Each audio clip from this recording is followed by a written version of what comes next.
दोस्तों नमस्कार, स्वागत है आपका लॉयर्स एंड जस्टिस पे। एकमात्र कैफ फोर्सेस का चैनल जिस पर आपके लिए मैं अपडेट और नई नई जानकारियाँ लेकर आता रहता हूँ।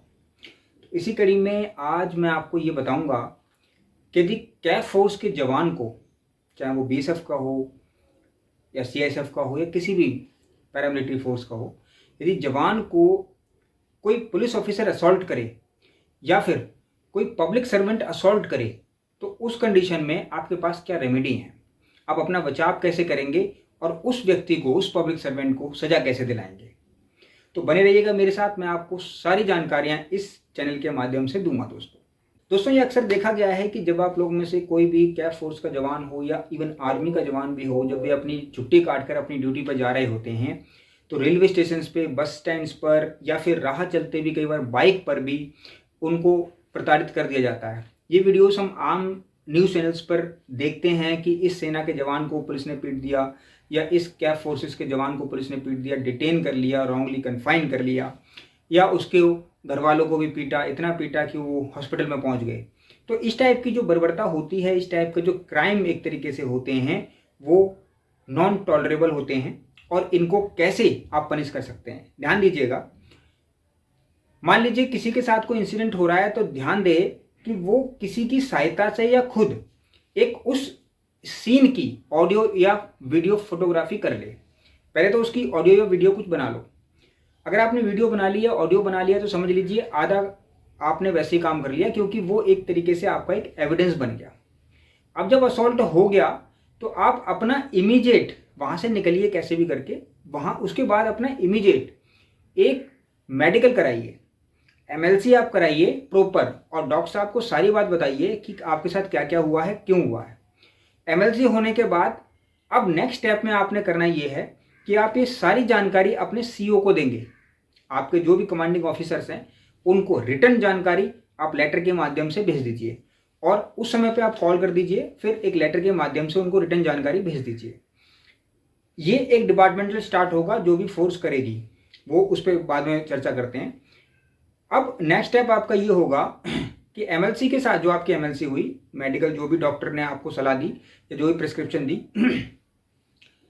इसके बाद आप क्या करेंगे कि आप सीनियर पुलिस ऑफिसर्स को, यानी एसएचओ को, डीएसपी को और एसपी को, एसपी किसी भी जिले का हेड है तो आप एसपी को जरूर एक कंप्लेंट ऑफिशियली फाइल करेंगे लिखित में, और बताएं डिटेल में कि ऐसे ऐसे मेरे साथ ये घटना घटी। अब अगर आपकी एफआईआर दर्ज हो जाती है तो उनके खिलाफ केस दर्ज होगा, और अगर आपकी एफआईआर दर्ज नहीं होती तो आप डायरेक्ट मजिस्ट्रेट के पास, यानी चीफ जुडिशियल मजिस्ट्रेट के पास एक ऑफिशियल कंप्लेंट फाइल कीजिए, और उन पुलिस ऑफिसर्स पे या फिर उन पब्लिक सर्वेंट्स पे जिन्होंने आपको असॉल्ट किया है उन पे एफआईआर के लिए ऑर्डर लीजिए। अब वहां से मजिस्ट्रेट से आपको ठीक लगेगा तो वे उस पर ऑर्डर पारित करेंगे। ये हो गया एक लीगल बैटल, इस तरफ आप लीगली जा सकते हैं उनको पनिश करने के लिए। अब किन किन धाराओं में एफआईआर हो सकती है वो मैं आपको बताता हूं। दोस्तों ध्यान से सुनिएगा मेरी बात। भारतीय न्याय संहिता अब बीएनएस एक्ट में आ गई है। पहले आईपीसी होती थी, वो हट गई और बीएनएस आ गया। तो बीएनएस के सेक्शंस हैं, मान लीजिए कोई आपको फिजिकली असॉल्ट करता है, यानी मारता है, इंजरी हो जाती है, आपके कट जाते हैं, चोट लग जाती है, तो वॉलंटरी क्लॉजिंग इसको हर्ट बोलते हैं, और इसमें सेक्शन 115 बीएनएस लागू हो जाता है। फिर कोई सीरियस फिजिकल डैमेज हो जाता है, यानी दांत टूट जाए, फ्रैक्चर हो जाए, तो इसको सीरियस बोलते हैं, इसमें 117 सेक्शन एप्लीकेबल होता है।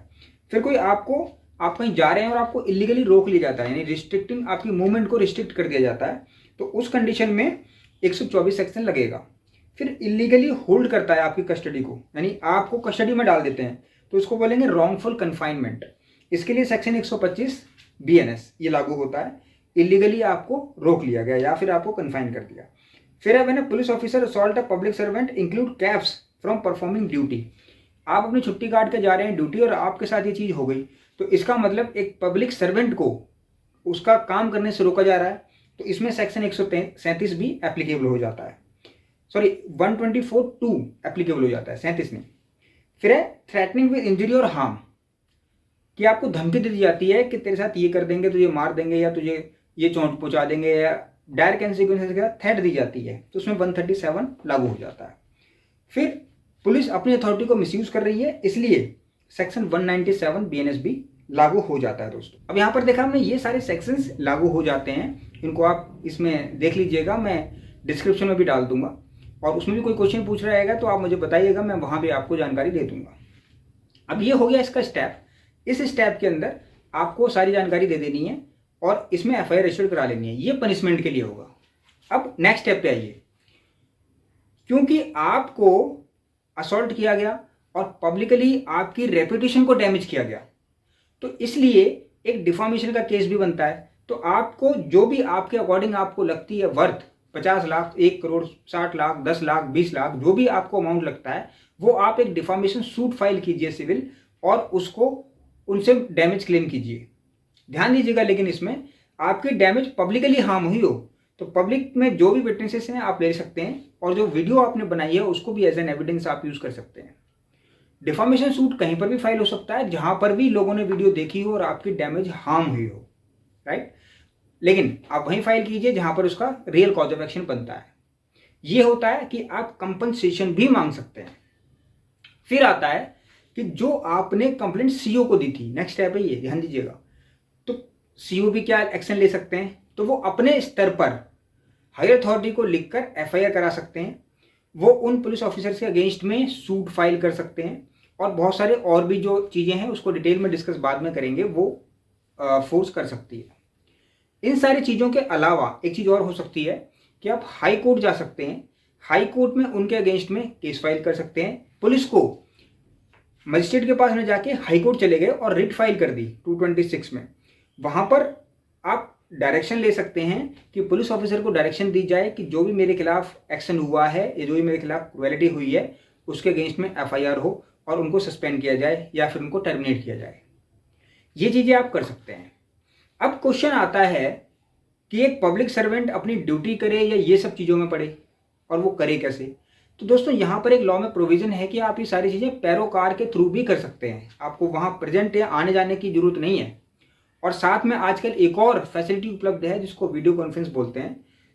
ऑनरेबल सुप्रीम कोर्ट ने ये आदेश सभी हाई कोर्ट्स को दिया कि आप अपने सभी एरियाज में वीडियो कॉन्फ्रेंस को बढ़ावा दीजिए।